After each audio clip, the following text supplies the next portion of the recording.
जगन्नाथजी असं काही नाही ना जे मला माहिती नाही किंवा माझ्या नजरेआड केलं जातं. कसं आहे ना सारंग, इतकी वर्ष त्या घरात राहूनही जर तुला ती गोष्ट दिसली नसेल त्याचा अर्थ काय होतो? तुझ्या समोर असूनही तू ती पाहिली नाहीस. आम्ही काही लपवत नाही. कधी कधी काय होतं ना, सत्य डोळ्यासमोर असूनही आपल्या डोळ्यांना दिसत नाही ते. थोड्यात नका ना बोलू.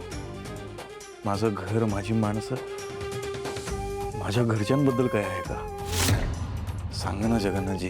काही गोडी आपण आपली सोडवायची असतात सारंग. अजून थोडा काळ जाऊ दे, मिळतील तुला उत्तर.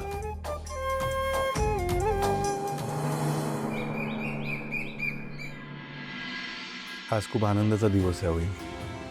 आज माझी पोरगी एवढ्या सगळ्या लोकांसमोर गाणार आहे. खूप आनंदात आहे मी, खूप खुश. आणि म्हणूनच मला असं वाटत होतं की तू आजच्या दिवशी तिच्यासोबत असायला पाहिजे होतं. खूप बरं वाटलं असतं रे तिला. पण तुझं काय, तुझी कामच संपत नाहीत ना.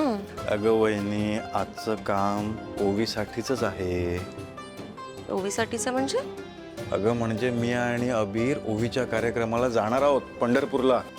काय सारंग, खरं सांगतोस? खरंच. तू आणि अबीर खरंच जाणार आहात तिथे? हो.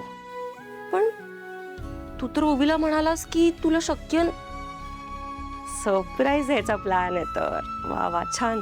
हा म्हणजे स्टेजवरून जेव्हा ते आम्हाला बघेल तेव्हा तिला पण आनंद होईल, कॉन्फिडन्स अजून बूस्ट होईल. आणि तुला पण सरप्राईज द्यायचं एक. मला काय सरप्राईज?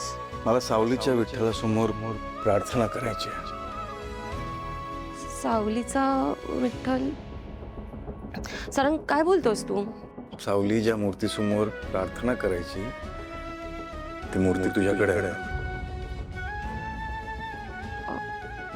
सारंग, मी पाहिलंय वहिनी, तू आणि ओवी कुणालाही कळू न देता त्या मूर्तीसमोर प्रार्थना करता. सारंग सॉरी, पण खरं सांगू का, सावली जेव्हा हे घर सोडून गेली तेव्हा आईने तिचं सगळं सामान या घराबाहेर ठेवलं होतं. त्यात ही मूर्ती सुद्धा होती. मला राहवलं नाही म्हणून मी चोरून ती मूर्ती आणून माझ्या रूममध्ये ठेवली. तुम्हाला कुणालाच सावलीचं सामान, सावलीच्या आठवणी या घरात नको होत्या म्हणून मी हे लपवून ठेवलं तुमच्यापासून.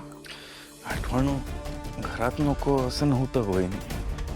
मला तर आठवण येतच होती. आणि आज ओवी जिथे पोचली आहे ना, फक्त सावलीमुळे पोचली. कुठे आहे ती मूर्ती? इथे.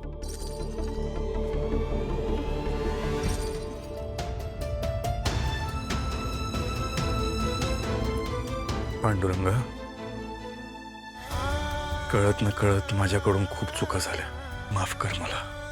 आज माझी पोरगी एवढ्या सगळ्या लोकांसमोर गाणार आहे.